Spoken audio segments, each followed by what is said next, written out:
अमा साईं मूं वचन कयो आहे त जेसी ताईं अदा सां गॾु बाबा साईं जे कातलनि खां ऐं पनाह नथो कया, उनखे मौत जी निंड नथो सुम्हाया, तेसी ताईं मुंहिंजे लाइ हिन घर में निंड हराम आहे।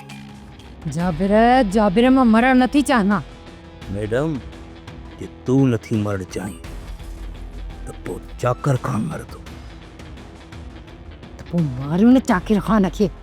जेकॾहिं सुहिणीअ ते चाकर खान जी बुंगले में नज़र पई थी वञे न ऐं सुहिणी उनखे वणी थी वञे त ज़ाहिर आहे हू मूंखां रिश्ते जी घुर कंदो ऐं आसानीअ सां सुहिणीअ जी मां चाकर खान जे हवाले करे छॾींदुसि।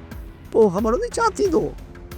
असां सभई पाण में मिली करे सलाह मशवरा करे तव्हांजे पुफीअ खे खाराईंदासूं ज़हर, रस्ता ई साफ़।